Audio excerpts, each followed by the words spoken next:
So I decided I was going to add this little portion down in the common rebuttals section of the book, and it's titled, "What if pure nothingness can create universes because universes have the perfect properties?" First, let us remember here that pure nothingness cannot have properties, thus it cannot have properties of restraint. Thus, if it could create anything, it could not restrain itself from creating everything all the time. Yet, that's not what we see. We don't see random things just popping into existence all the time. But an atheist known as the cosmic skeptic recently suggested in a debate or discussion with William Lane Craig that maybe instead of looking at the non-properties of pure nothingness, we need to look at the properties of the universe. For example, what if the universe is what had the necessary properties to pop into existence from pure nothingness and other things did not? The problem with this view, and I'm surprised William Lane Craig didn't notice it or bring it up, is that it presupposes before the universe popped into existence, the properties of the universe already had to exist somewhere, and then pure nothingness selected for it. But that not only fails, it's also not a true representation of a pure nothingness hypothesis.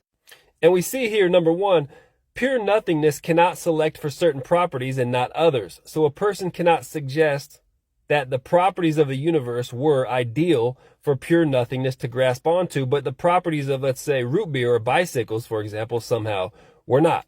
Because that suggests pure nothingness itself had something about it which causes it to select some things over other things when created. And number two, down at the bottom we see, and also more importantly, in a pure nothingness scenario, there cannot be anything. No space, time, matter, laws, constants, properties, etc. As pure nothingness is defined and represents literal non-being. So suggesting universe properties existed somewhere and then were selected for by pure nothingness is not an accurate representation of a pure nothingness hypothesis.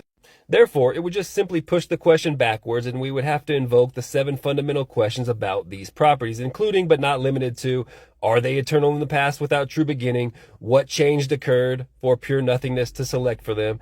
And where did they exist prior to being selected, etc., etc. So this is another common rebuttal that you may start to see. And again, it fails. I'll see you soon on the Atheist Killer. Atheism been refuted, man. I love you guys. Stay safe, bro. Peace. If you don't know about T, check it out.